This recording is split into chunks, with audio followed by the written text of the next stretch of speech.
Listen up, black boy. Know your place. This entrance is for white members only. Can't you read? Or are you too dumb to understand English? Wade Clark grabs the leather portfolio and rips it from the man's hands. Papers explode across the parking lot. Then he shoves him, both palms to the chest. The man steps back, mid-50s, clean polo, pressed khakis. Wedding ring catches the sunlight. His face stays calm. Sir, I'm here for the 12:30 event. I don't care. Clark closes the distance. You want handouts, free food. That's what your kind does. He spits near the man's shoes. Not at my club. The man meets his eyes. You have no idea who I am. Clark laughs, turns away. His radio crackles. 2 police cars roll through the gates. In 90 minutes, Wade Clark's world will collapse. The police cars stop 10 feet away. Doors open. 2 officers step out. Officer Troy Scott moves first. 36 years old, 12 years on the force. 6 complaints for excessive force. All dismissed. He scans the parking lot, sees Wade Clark standing near the club entrance, sees the man in the polo shirt, the scattered papers on the ground. Scott's hand goes to his belt. Not his gun, not yet. His radio. What's the situation? Clark points. That man. He's trespassing. Refused to leave when I asked. Got aggressive when I told him this is members only. The man opens his mouth. Scott cuts him off. Sir, I need you to stay quiet. Don't move. Don't speak. The second officer circles around. Detective Dean Reed, 51 years old, 28 years on the force. He's seen this before. Black man, white neighborhood, rich people calling it in. It always ends the same way. Reed looks at the papers on the ground, looks at the man, looks at Clark. He touch you? Clark nods. Shoved me when I told him to leave. That's assault. The man's jaw tightens, but he doesn't speak. His hands stay at his sides. His breathing stays controlled. Like someone trained for this, like someone who's been here before. Scott steps closer. Sir, I'm going to need you to turn around. Hands behind your back. Officer, if you just let me explain. Turn around now. The man turns, slowly. His eyes sweep across the parking lot. The marble steps, the lake beyond, the rows of cars, like he's memorizing something, like he's taking inventory. Scott pulls out handcuffs. The metal glints in the sunlight. Behind them, more cars pull into the lot. Early arrivals. A woman in a sundress. A man in a blazer. They slow down, start watching, start pulling out phones. Reed notices. Troy, maybe we should... I've got this. Scott grabs the man's wrist, pulls it behind his back. The handcuff clicks shut. The man doesn't resist, doesn't fight, just stands there. But his voice comes out steady, clear, loud enough for the gathering crowd to hear. My name is Trent James. I'm a United States Senator, and you're making a mistake. Scott laughs, clicks the second cuff shut. Sure you are, buddy, sure you are. The crowd grows, 5 people, then 10, then 15. Phones out, recording. Scott tightens the cuffs. A senator, right, and I'm the president. Reed steps forward, studies the man's face. Something flickers in his eyes. Recognition, doubt, but he shakes his head. Troy's right. We get this story every week. Someone claims they're important. Someone claims we made a mistake. The man, James, stays calm. Check my wallet. Left pocket. You'll find my Senate ID. Scott reaches into the pocket, pulls out a leather wallet, flips it open. There's a driver's license, credit cards, and a badge. United States Senate, Trent James, official credentials. Scott stares at it. His face goes pale. For 3 seconds, nobody moves. Then Clark's voice cuts through. That's fake. Has to be. Look at him. Does he look like a senator to you? Reed grabs the wallet, studies the badge, holds it up to the light, checks the hologram, the embossing, the signature. Everything looks real.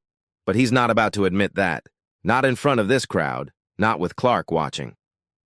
These things can be faked, Reed says, loud enough for everyone to hear. We'll verify it at the station. A woman in the crowd shouts, He just told you who he is. Check your computer. Scott spins around. Ma'am, step back. This doesn't concern you. It concerns all of us. Another voice, male, older. You can't just arrest someone because, sir, if you interfere with police business, I'll arrest you too. The crowd goes quiet, but the phones stay up, recording everything. James speaks again, calm, measured. Officer Scott, Officer Reed, I understand you're doing your job, but I'm asking you, check your system, run my name. This will take 30 seconds. Reed hesitates. He doesn't want to do it, doesn't want to be wrong. But the crowd is growing. 20 people now, maybe more. And if this guy is a senator, he pulls out his radio. Dispatch, this is Reed. Can you run a name for me? Trent James, James. Check if there's a U.S. Senator by that name. Static. Then a voice. Stand by. The seconds crawl. James stands with his hands cuffed behind his back. His polo shirt is wrinkled now. There's dirt on his khakis from where Scott shoved him, but his face stays steady. His breathing stays even. Clark shifts his weight, crosses his arms. This is a waste of time. He's lying, I can tell. A new voice joins the crowd. That is Senator James. I voted for him. Another voice. I've seen him on TV. That's definitely him. Reed's jaw clenches. His radio crackles. Detective Reed, we have a Trent James, United States Senator. Second term, Judiciary Committee, Civil Rights Subcommittee. That your guy? Reed's hand freezes on the radio. He looks at Scott. Scott looks at James. The parking lot goes silent. Then Clark steps forward, fast, aggressive. No. No way, you're telling me this. This person is a senator? I don't believe it. Reed presses the button. Dispatch, can you send a photo? Negative. System's down for maintenance, but I'm looking at his official page right now. 53 years old, gray hair, African American. Matches your description. Reed looks at James. Gray hair, 53, African American. Everything matches. Scott takes a step back. His face drains of color. Oh, God. But Reed isn't ready to back down. Not yet. Not with everyone watching. Dispatch, is there any active investigation on this individual? Any warrants? Anything that would justify detainment? Negative. Clean record. Any reports of stolen Senate credentials? Negative. Reed releases the button. Silence hangs heavy. The crowd waits. Clark waits. James waits. Then Reed makes his decision. We still need to verify at the station. Credentials can be forged. We need to confirm identity through proper channels. A gasp from the crowd. Someone yells, "You just confirmed it! Let him go!" But Reed shakes his head. Protocol is protocol. If he's really a senator, this will be cleared up in 20 minutes. If he's not, we've done our job. James's voice cuts through the noise. Still calm, still measured, but with an edge now. Detective Reed, you know who I am. Your dispatch confirmed it. You're choosing to proceed anyway. I want you to understand what that means. Reed meets his eyes. It means I follow the law, even when it's inconvenient. The law says you need probable cause. What crime do you believe I committed? Trespassing, assault, resisting. I haven't trespassed. This club is private property, but I was invited. I haven't assaulted anyone. You have only Mr. Clark's word against mine, and I haven't resisted. I've complied with every instruction. Clark jumps in. He shoved me. I told you that. James turns his head, looks at Clark. I never touched you. You shoved me. You threw my belongings. There are witnesses. The woman in the sundress raises her hand. I saw it. The club manager pushed him first. The man in the blazer nods. That's what I saw too. Reed's radio crackles again. Detective, we're also showing Senator James is scheduled for an event at the Lakeside Country Club today, 12:30 p.m., fundraiser luncheon. The words hit like a bomb. Clark's face goes white. His mouth opens, closes, opens again. What? Reed presses the button. Say again? Senator James has a campaign event scheduled at that location. Today, he's the guest of honor. The crowd erupts, voices overlapping, shouting, some at the officers, some at Clark. Scott's hands shake as he reaches for his cuff keys. Sir, I'm sorry, I didn't... But Reed grabs his arm, stops him. Not yet. Scott stares at him. Dean, he's a senator. At his own event, we need to... I said not yet. Reed's voice drops low, hard. We verify at the station, by the book, every step documented. Because if this goes wrong, if there's any doubt, it's our careers. James speaks softly, so softly the crowd leans in to hear. Detective Reed, you're not protecting your career. You're ending it.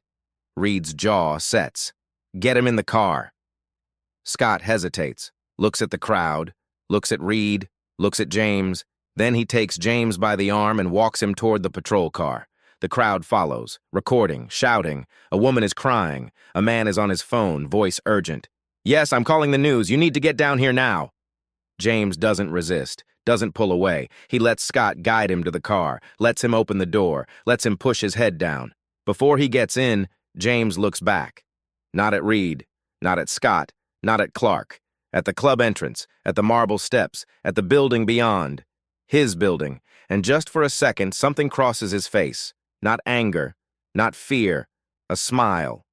small, knowing, like a man watching pieces fall into place. The car door slams shut. The patrol car pulls away. James sits in the back seat, hands cuffed behind him. Metal digs into his wrists. He watches through the window as the marble steps disappear.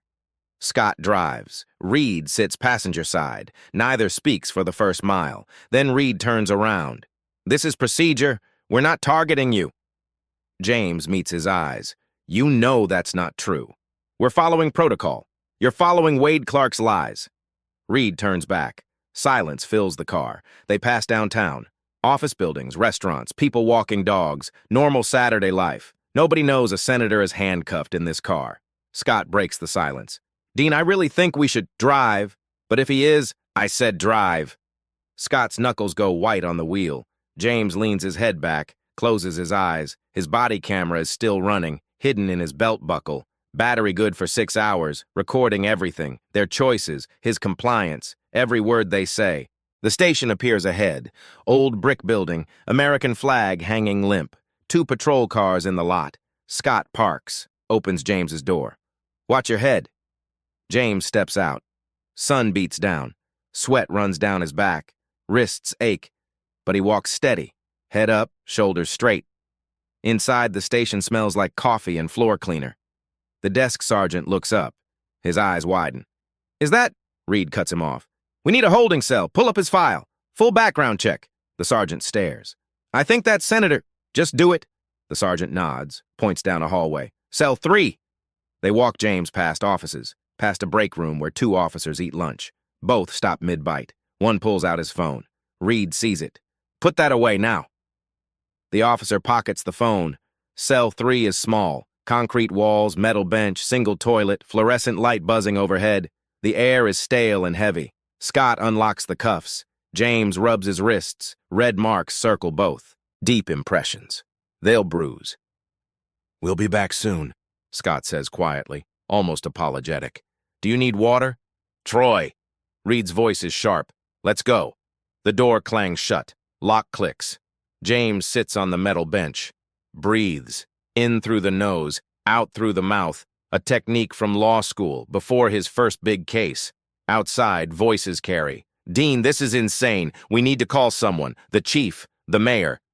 "We verify first." "Verify what?" "Dispatch confirmed. His event starts in—" Scott checks his watch. 45 minutes. 300 people are waiting." "Then they can wait longer."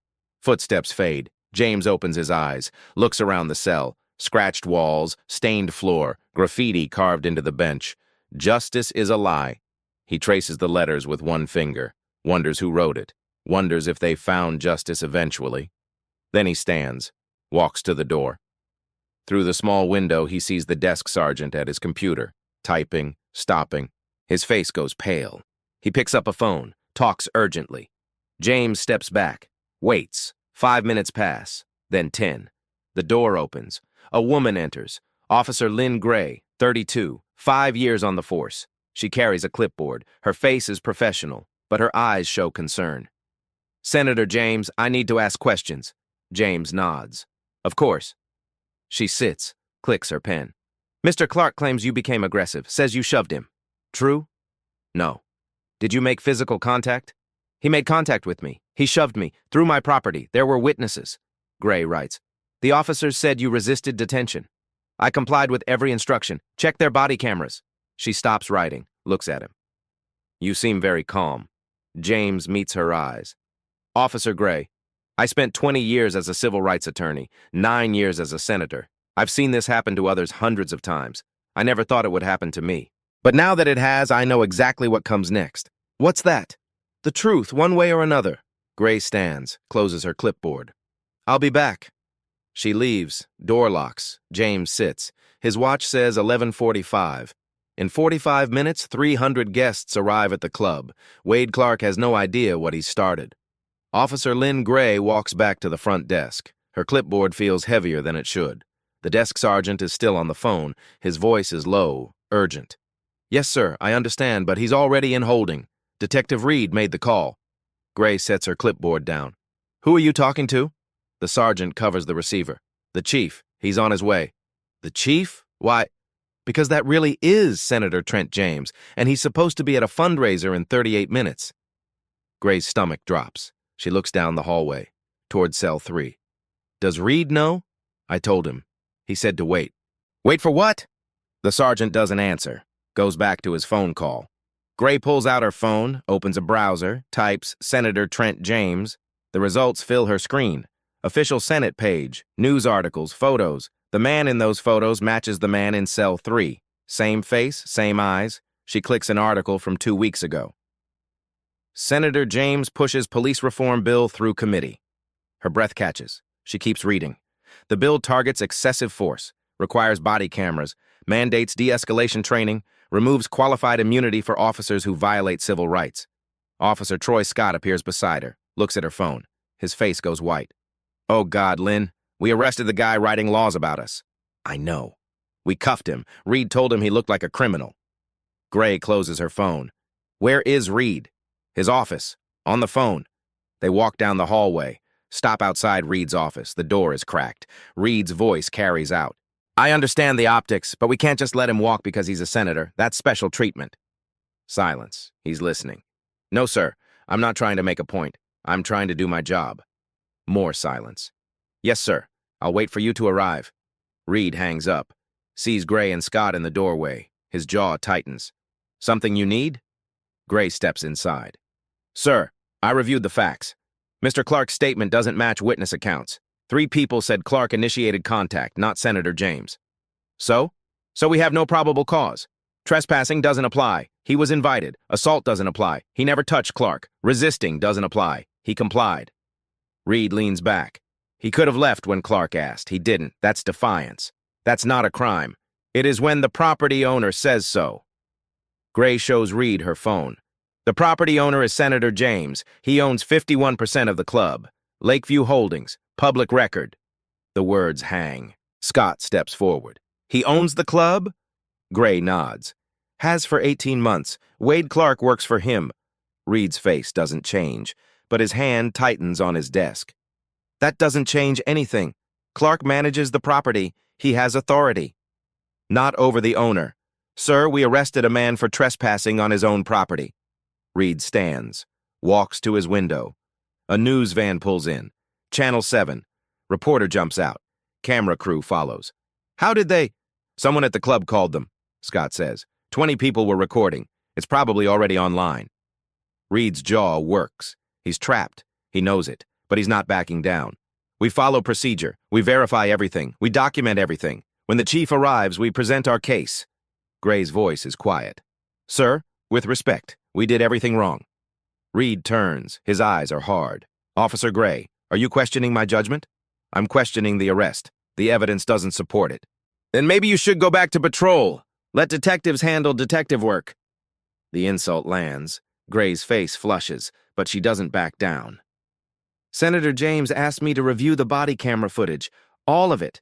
His compliance. Clark's aggression. The witness statements. Are you going to let me do that? Or bury it? Reed steps closer. Careful, officer. I'm being careful, because if this goes to court, if this becomes federal, every decision we make right now matters. Scott clears his throat. Dean, she's right. The front door opens. Voices in the lobby. Loud. All 3 officers rush to the front desk. A man in an expensive suit stands at the entrance. Mid-60s. Silver hair. Briefcase. Behind him, 2 more people. A woman with a tablet, a younger man with a camera. The man speaks. Calm but authoritative. I'm Richard Hayes, attorney for Senator Trent James. I'm here to see my client. The desk sergeant looks at Reed. Reed doesn't move. Hayes continues. I'm also here to inform you that Senator James's office has been trying to reach him for 40 minutes. His chief of staff, his campaign manager, his wife. None of those calls were allowed through. He's in custody. He doesn't have phone privileges yet. He's a United States senator. He has the right to contact his attorney, his office, his family. You've denied all of that. Hayes opens his briefcase, pulls out a folder, sets it on the desk. These are copies of Senator James's credentials, his Senate ID, his security clearance, his ownership documents for the Lakeside Country Club, his invitation to today's event. He pulls out more papers. This is a complaint filed with the state attorney general. This is a request for immediate release. And this is a letter to the chief demanding full investigation. The woman steps forward. I'm Rebecca Cole, Senator James's communications director. We have statements from 18 witnesses. All contradict Mr. Clark's account. All confirm Senator James was the victim, not the perpetrator. The young man raises his camera. And I'm documenting everything, for the record. Reed's face is stone, but a muscle twitches in his jaw. Hayes leans forward. Detective Reed, you have two choices. Release Senator James immediately, or explain to a federal judge why you're holding a sitting senator without cause. Your call. The lobby goes silent. The clock ticks. 11:57. In 33 minutes, 300 people will be sitting in a ballroom with empty chairs. Reed looks at Scott, at Gray, at the desk sergeant, then back at Hayes. I need to make a phone call first. Hayes nods. You have 5 minutes. Reed walks into his office, closes the door, picks up the phone. He dials, waits. 3 rings. This is Chief Morrison. Chief, it's Reed. We have a situation. I know. I'm 10 minutes out. Do not do anything until I get there. Sir, his attorney is here, demanding release. He's giving me 5 minutes. A pause on the other end. Then Morrison's voice drops. Dean, listen very carefully. You do not release him without my direct order. You do not let that attorney intimidate you. We document everything. We follow every protocol. Understood? Yes, sir. 5 minutes becomes 10. 10 becomes 15. Stall. I'm almost there. The line goes dead. Reed sets the phone down. His hand is shaking. He steadies it, breathes, opens the door. Hayes is waiting, standing exactly where Reed left him. Briefcase closed, arms crossed. Well? The chief is en route. He'll be here in 10 minutes. We'll make our decision then. Hayes' eyes narrow. I gave you 5 minutes, not 15. The chief needs to be involved. This is his jurisdiction. Your 5 minutes are up. Release my client or I'm calling a federal judge right now. Reed's jaw sets. Then call. Hayes pulls out his phone, starts dialing. Meanwhile, across town, the Lakeside Country Club parking lot is filling. Cars arriving, guests in suits and dresses, checking phones, looking confused. A woman approaches the entrance, stops a valet. Has Senator James arrived yet? The valet shakes his head. Haven't seen him, ma'am. Inside the ballroom, round tables are set. White linens, centerpieces, place cards. At the head table, one chair sits empty. A nameplate in front of it reads, Senator Trent James. Rebecca Cole stands near the entrance, phone pressed to her ear. Her voice is tight. I don't care what they're saying. He was arrested, at his own club. We need this on every network, now. She hangs up, dials again. Yes, this is Rebecca Cole. I'm calling for CNN. We have breaking news. In the police station lobby, Hayes finishes his call. Looks at Reed. Judge Martinez is on standby. She's prepared to issue a writ of habeas corpus. You'll be in contempt within the hour. Reed's face doesn't change, but sweat beads on his forehead. Gray steps forward. Sir, maybe we should... Officer Gray, step back. She doesn't move. Sir, the chief isn't here yet, but the attorney is, and the law is clear. Scott joins her. Dean, we can't hold him, not legally. Reed turns on them. Are you two questioning me? In front of civilians? The lobby goes quiet. Then a new voice from the hallway, calm, steady, carrying weight. Detective Reed, I'd like to speak with my attorney now. Everyone turns. James stands at the cell door, hands gripping the bars, face composed, but his eyes are sharp, focused. Hayes walks toward the hallway. Senator. Reed blocks him. You can't go back there. That's my client. I have a right, not without supervision. Hayes' voice drops. Dangerous. Detective, you're violating his Sixth Amendment rights, his Fifth Amendment rights, his Fourth Amendment rights. At this point, you're not just making mistakes, you're committing crimes. The word hangs. Crimes. Reed's radio crackles. All units be advised. Chief Morrison is 2 minutes out. Hayes checks his watch. Your chief better have a good explanation. Because in 30 minutes, Senator James is supposed to address 300 constituents. And every second he's in that cell is another second of unlawful detention. James's voice carries from the hallway. Richard, it's fine. Let them wait. Let them make their choices. Hayes turns. Senator, I strongly advise, let them wait. I want the chief here. I want this documented every second. Reed and Hayes lock eyes. The front door opens. Chief Morrison walks in. Chief Morrison is 60 years old, gray suit, polished shoes, 35 years on the force. He walks in like he owns the room. He looks at Hayes, at Reed, at the news crew outside. Detective Reed, my office, now. Reed follows. The door closes. Through the glass, Morrison talks fast. Urgent. Reed responds. Morrison's face darkens. He points toward the cells. 2 minutes later, they emerge. Morrison approaches Hayes, extends his hand. Mr. Hayes, I'm Chief Morrison. I apologize for the delay. Hayes doesn't shake. Resolve it by releasing my client. We need to complete our investigation first. Investigation of what? You arrested a senator on his own property based on lies. Morrison's smile is tight. He turns to the desk sergeant. Bring Senator James to interview room 2. They wait. Outside, more news vans arrive. Channel 4, Channel 9, national networks. The sergeant returns with James. No handcuffs. James walks steady, head high. He sees Hayes, nods once. Morrison extends his hand. Senator James, on behalf of the department. James walks past him. Doesn't shake, doesn't acknowledge, just keeps walking toward the interview room. Morrison's hand hangs in the air, then drops. Interview room 2 is small. Metal table, 4 chairs, mirror on one wall, camera in corner, red light blinking. James sits, Hayes beside him. Morrison and Reed across. Gray stands by the door. Morrison opens a folder. Senator James, I want to start by... James cuts him off. Chief Morrison, before you continue, I want to make something clear. Everything is being recorded. By your camera and by mine. He reaches to his belt, removes a small device, sets it on the table. Morrison stares. Is that a body camera? Yes, I've been recording since the club, every word, every action. Reed's face goes pale. Morrison clears his throat. We're not the enemy. We're establishing facts. The facts are simple. Wade Clark assaulted me, threw my property, shoved me, called police and lied. Your officers arrested me without cause, denied my rights, held me for over an hour, all documented. Morrison flips pages. Mr. Clark claims you became aggressive, refused to identify yourself. Mr. Clark is lying. I identified myself immediately, explained why I was there. He refused to listen. Why didn't you just leave, avoid the situation? James leans forward. Why should I leave my own property? Would you leave your house if someone said you didn't belong? Morrison shifts. You own the club? 51%. Through Lakeview Holdings, LLC, 18 months. Wade Clark knows this. I attend board meetings, review financials, approve the renovation budget last quarter. Reed speaks. Then why didn't you say that when we arrested you? James turns to him, eyes cold. I told you I was there for an event. I told you I was a senator. I told you to check your system. You chose not to believe me. You chose unlawful arrest. Why would saying I own the property make any difference when you'd already decided I was lying? The question hangs. Morrison flips another page. We have Mr. Clark's statement. I have 18 witness statements contradicting him. My attorney has them. Morrison's jaw tightens. We'll review everything. But I need your version. For the record, James sits back. You want my version?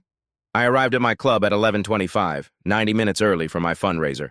Wade Clark intercepted me, used racial slurs, physically assaulted me, called police, fabricated charges. Your officers refused to verify my identity properly, arrested me, humiliated me in front of witnesses, violated my constitutional rights. And now you're acting like this is reasonable investigation instead of catastrophic failure.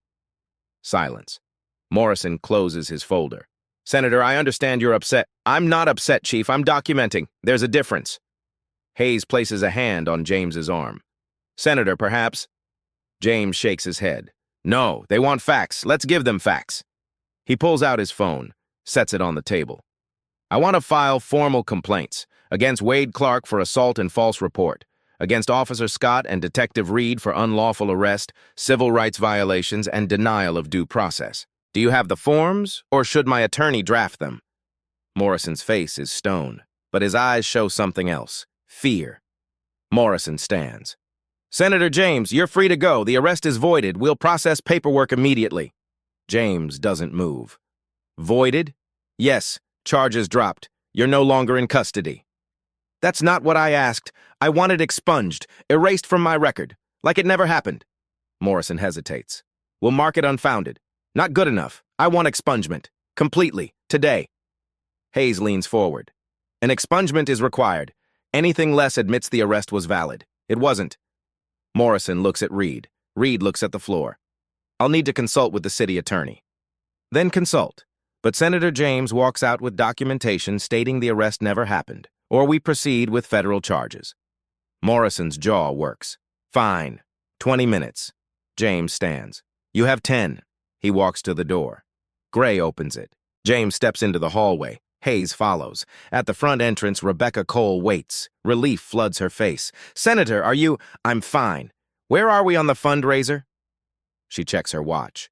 12:45. Guests are seated, waiting. We can salvage this if we leave now. James looks through the window. News crews, cameras, crowd gathering. How many witnesses at the club? 18 confirmed statements, all supporting your account. We have video, multiple angles. James nods. Good. Send copies to Hayes. File with the state attorney general. Make sure every outlet has access. Already done. CNN wants a statement. So does NBC. Washington Post runs the story in 20 minutes. James pulls out his phone. 17 missed calls. His wife, his chief of staff, the Senate Majority Leader. He dials. His wife answers immediately. Trent, are you— I'm okay, I'm out, heading to the fundraiser. Forget the fundraiser, come home. I can't. 300 people showed up. They deserve to see me. Her voice breaks.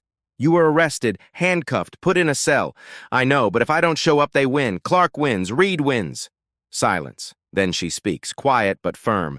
Then go. Make them regret everything. James closes his eyes. I will. He hangs up, looks at Hayes. The expungement? Hayes checks his phone. Morrison sent it. Signed. The arrest is officially void. James takes the document, folds it, pockets it. Then let's go. But as he walks toward the door, his hand tightens around his body camera. The real fight hasn't started yet. The drive takes 12 minutes. James sits in the back of Rebecca's car. Hayes in the passenger seat. Nobody speaks. James stares out the window, past the police station, past downtown, toward the lake, toward the club. His phone buzzes. Text from his chief of staff. Senate Majority Leader wants you to call, ASAP. He ignores it. Another text. Press conference scheduled for 3 p.m. You need talking points. He ignores that too. Rebecca glances in the rearview mirror. Senator, what do you want to say when we arrive? Nothing yet? Let them wait. The guests are confused, worried. Some are leaving. Let them leave. The ones who stay matter more. They pull into the club parking lot. It's packed now. Cars everywhere. News vans lining the street. Reporters with microphones. Camera crews setting up. James steps out, straightens his polo, brushes dirt off his khakis. The torn collar is visible. The scuff marks on his shoes. The red marks on his wrists. He doesn't hide any of it. A reporter rushes forward. Senator James, can you comment on your arrest? James walks past her, toward the entrance, toward the marble steps where Wade Clark humiliated him 2 hours ago. Clark isn't there now. Smart. Inside, the ballroom is silent. 300 people in chairs. All eyes turned toward the entrance, toward James. He walks down the center aisle, every step deliberate, every eye on him. Some people gasp, some pull out phones, some just stare. At the head table, his empty chair waits, his nameplate still there. James doesn't sit. He walks to the podium, adjusts the microphone, looks out at the crowd. Thank you for waiting. I apologize for my delay. As many of you have heard by now, I was arrested this morning, right here, in this parking lot, by police who were called because the club manager believed I was trespassing. Murmurs ripple through the crowd. James continues. Wade Clark told officers I didn't belong here, that I was aggressive, that I assaulted him. All of that was a lie. He reaches into his pocket, pulls out a small remote, clicks it. A screen descends behind him. A projector turns on. But I don't expect you to just take my word for it. Let me show you what actually happened. The screen flickers. Then video appears. It's parking lot footage, security camera angle. Timestamp, 11:27 a.m. James walks into frame, carrying his portfolio. Calm, heading toward the entrance, Wade Clark steps into his path. The video has no audio, but body language tells the story. Clark's aggressive posture, his pointing finger, James trying to explain, Clark grabbing the portfolio, ripping it away, papers flying. Then Clark shoves James, both hands to the chest. James stumbles backward. The crowd gasps. The video continues. James stays calm, tries to speak. Clark gets in his face, spits near his feet. Someone in the crowd stands. Oh my God! James clicks the remote again. The video switches angles. Valet camera this time. Closer, clearer. Clark's mouth moves, racial slurs impossible to miss even without audio, his finger jabbing James's chest, his hands shoving again. Then police arrive, 2 cars. Scott and Reed step out. Clark points at James, gestures wildly. James tries to explain. Scott cuts him off. Handcuffs come out. The crowd watches in silence as James is forced to turn around, as cuffs click shut, as he's walked to the patrol car. But then the camera catches something else. Clark's face. After James is in the car, after the doors close, he's smiling, laughing, high-fiving one of the valets. The crowd erupts, voices overlapping, angry, shocked. James clicks the remote again. The screen goes black, then new footage appears. That was the visual evidence. Now let me show you the audio. A waveform appears on screen, audio player interface. James clicks play. Wade Clark's voice fills the ballroom, tinny, recorded, but clear. Listen up, black boy. Know your place. This entrance is for white members only. Silence in the ballroom. Absolute silence. The recording continues. Clark's insults, his threats, his lies to the officers. Then a new voice. Officer Scott. I don't care if you're the president. Laughter from Scott. Reed joining in. The recording plays James's calm responses. His identification. His explanation. All ignored. Then the 911 call. Clark's voice. Yes, we have a suspicious black male, mid-50s, refusing to leave. Definitely doesn't belong here. Probably trying to crash the event. The pause. No, ma'am. He's not a member. I know all our members. This is someone undesirable. The crowd is on their feet now. Some crying, some shouting. The anger is palpable. James lets the moment breathe, lets them feel it. Then he clicks again. And now the documents. The screen shows an email from Wade Clark to Officer Troy Scott, dated 3 days ago. Subject, problem body. That senator is coming Saturday, the black one pushing police reform. You know what to do. Make it stick. Scott's reply, understood. I'll be on duty that morning. The crowd explodes, voices shouting, people standing, some heading for exits, some calling police themselves. James raises his hand. The room quiets. There's more. He clicks again. Another email. Clark to the club's board president. Dated 6 months ago. We need to address the ownership situation. Having him as majority shareholder is destroying our reputation. Members are complaining. We need to find a way to force him out before he ruins us completely. Board president's reply. Agreed. Legal is exploring options. Keep this quiet. James lets that sit. Then clicks again. More emails. A thread. Clark coordinating with board members. Planning ways to create problems for James, to document incidents that would justify banning him from the property he owns. One email suggests catching him in violation of club rules. Another suggests manufacturing complaints from members. A third suggests involving law enforcement if necessary. The conspiracy laid bare. Every message, every plan, every racist attempt to force out the black owner they never wanted. The crowd is in chaos now. Reporters rushing to doors to file stories. Guests recording on phones. Board members in attendance trying to leave quietly, but James isn't done. One more thing. He reaches to his belt, removes his body camera, holds it up. This device has been recording since I arrived this morning. Everything you just saw, that was from security cameras and phones. But I have my own recording too. 6 hours of footage. Every word, every action, from every angle. He sets it on the podium. I'm a United States Senator, chairman of the Senate Judiciary Committee's Civil Rights Subcommittee. For the past 18 months, I've been investigating discrimination at exclusive clubs across this country. The Lakeside Country Club was case number 7 in my research. The room goes silent again.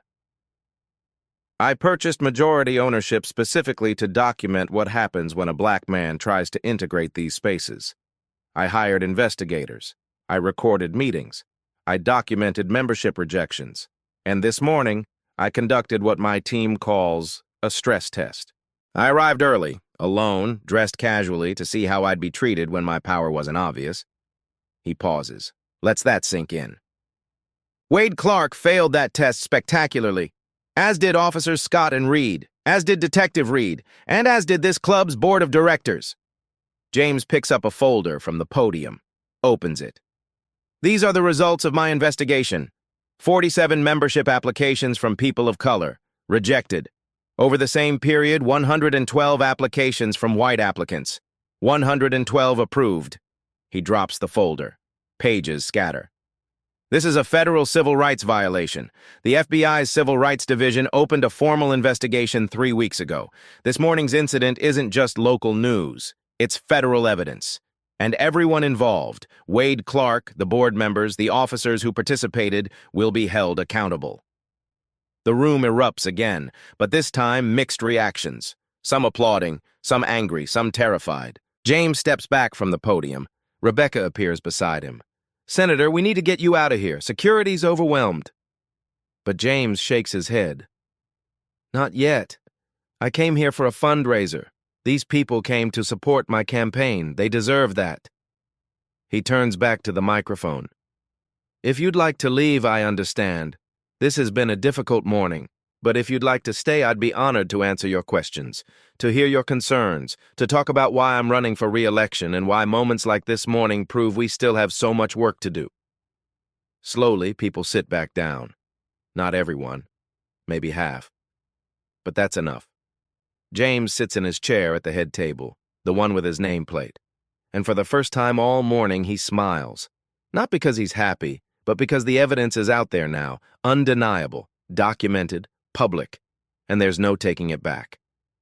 The fundraiser continues. Questions come. James answers. Honest, direct, no spin. A woman in her 60s raises her hand. "Senator, why didn't you identify yourself immediately? Why let it escalate?" James considers.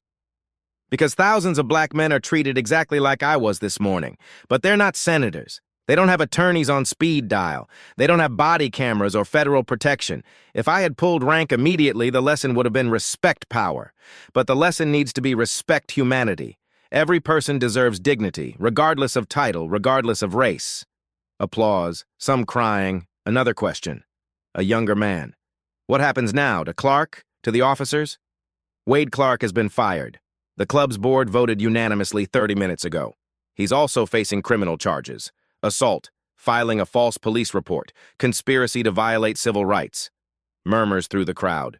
Officer Troy Scott and Detective Dean Reed are suspended pending investigation. The FBI is reviewing their body camera footage, their text messages with Clark, their history of complaints. If charges are filed, they could face federal prosecution. A man in the back stands. "And the club? What happens to this place?"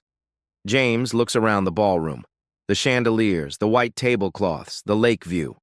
The Lakeside Country Club will undergo significant changes. The current board is resigning. A new board will be appointed, one that reflects our community. Our membership policies are being rewritten. Staff will receive mandatory anti-discrimination training, and we're establishing a scholarship fund, $1 million, for students of color pursuing careers in law and public service. The applause is louder now. James continues. "But this isn't just about one club. My Senate subcommittee will hold hearings next month. We're examining discrimination in private clubs nationwide. We're looking at tax exemptions these clubs receive, federal funding for golf courses and country clubs. If you benefit from public resources, you don't get to discriminate. That's the legislation I'm proposing." Rebecca approaches, whispers in his ear. James nods. "I'm told we have some unexpected guests." The ballroom doors open. Officer Lynn Gray enters. Behind her, 3 other officers, not in uniform, street clothes. Gray approaches the microphone. James steps aside. "Senator James, my name is Officer Lynn Gray. I was at the station this morning. I witnessed your arrest, and I want to say publicly, what happened to you was wrong, completely wrong. Detective Reed ignored evidence. Officer Scott used excessive force, and I didn't speak up loud enough to stop it." Her voice cracks. "I became a police officer to serve my community, to protect people. But this morning, I watched my colleagues violate the rights of a sitting senator. And if they do that to you, how many others have they hurt? People without your resources, your platform." She looks at the crowd. "These 3 officers behind me, we're filing formal complaints against Reed and Scott. We're requesting an independent investigation, and we're calling for body cameras to be mandatory, always on, with footage stored independently so it can't be deleted or manipulated." The crowd rises. Standing ovation. Gray steps back. James returns to the microphone. "Thank you, Officer Gray. That took courage." His phone buzzes, text from his chief of staff. CNN just reported it. Wade Clark arrested 15 minutes ago. Reed and Scott suspended. FBI confirms investigation. James pockets the phone, looks at the faces. Some are donors, some are constituents, some are reporters. All are witnesses to something bigger than a fundraiser. I want to say one more thing before we end. The room quiets. This morning, I was humiliated, assaulted, arrested, thrown in a cell. For the crime of being black in a space someone decided I didn't belong. And I'm a United States Senator. I have power. I have resources, protection, but millions of Americans face this same treatment every day in their neighborhoods, at their jobs, in stores and schools, and they don't have what I have. He pauses, lets the weight settle. So yes, I'm angry. Yes, I want accountability, but more than that, I want change. Real change, not performative, not symbolic. I want policies that protect everyone, training that works, accountability that sticks, and I want a country where a black man can walk into a country club or a coffee shop or a bank or his own home without fear. His voice drops, softer now, but carrying. This morning could have broken me. It could have made me cynical, made me give up, but instead it reminded me why I do this work, why I run for office, why I push for reform even when it's unpopular. Because if I don't fight, who will? If I don't use my platform, my privilege, my power to change the system, then what's the point of having any of it? The room is silent, every eye on him. So I'm asking you, don't just donate today. Don't just vote next November. Get involved, run for office, join a board, volunteer, speak up when you see injustice. Record it, report it, don't look away. Because change doesn't happen from the top down. It happens when every single person decides they've had enough, when every person says, not in my community, not on my watch. He steps back from the microphone. The applause starts slow, then builds, then becomes a roar. People on their feet, some crying, some cheering, some standing in silence, hand over heart. James doesn't bow, doesn't wave, just nods. Then he walks off stage, back through the center aisle, past the tables, past the donors, past the cameras. Rebecca falls in step beside him. That was incredible. We raised $400,000, double our goal. James barely hears her. He's looking at his phone. News alerts flooding in. Senator James exposes racist country club in viral speech. FBI expands investigation into police misconduct. White House calls for federal review of private club discrimination. He pockets the phone, looks at Rebecca. It's not about the money, it never was. I know, but it helps. He almost smiles. Yeah, it helps. Outside, news crews wait. Microphones ready, questions prepared. James straightens his torn collar, takes a breath, steps into the sunlight. The fight isn't over. It's just beginning. But for the first time all day, he feels ready. 3 weeks later, Senator Trent James stands in the Senate chamber. The same polo shirt from that morning hangs framed on his office wall now. Torn collar, scuff marks, a reminder. Today he wears a suit. Navy blue, American flag pin on the lapel. The chamber is full, every seat occupied, cameras rolling, C-SPAN broadcasting live. He steps to the podium, looks at the faces around him, some supportive, some skeptical, some openly hostile. He doesn't care. Senate Bill 2847, the Equal Access and Accountability Act. His voice is steady, calm, the same voice that stayed level when handcuffs bit his wrists. This bill does 3 things. First, it removes tax exemptions from any private club that discriminates based on race, religion, or national origin. Second, it makes body cameras mandatory for all law enforcement with footage stored in independent databases. Third, it removes qualified immunity for officers who violate constitutional rights. Murmurs ripple through the chamber. James continues. Some will call this radical. Some will say I'm overreacting to one incident. But that morning at the Lakeside Country Club wasn't one incident. It was a window into a system that's been broken for generations. He pauses, looks directly at the camera. Wade Clark is awaiting trial. Officer Troy Scott and Detective Dean Reed face federal charges. The Lakeside Country Club has integrated its membership. 50 new members of color joined last week. And the FBI has expanded investigations into 47 similar clubs nationwide. His hand rests on the podium. On the wood where thousands of laws have been debated, passed, change the country. Change is slow, justice is slower, but it comes when enough people say enough, when enough voices join together, when enough witnesses refuse to look away. He steps back. The vote is called. The bill passes, 62 to 38. James walks out of the chamber, past reporters, past colleagues, into the hallway where Rebecca waits. We did it. He nods. We started it. Because this was never about one arrest, one club, one morning. It was about every morning after. Every black man who walks into a space and wonders if today is the day. Every woman who clutches her purse tighter. Every child who learns too young that the world sees them differently. The fight continues. It always does. But today, there's progress. And sometimes that's enough.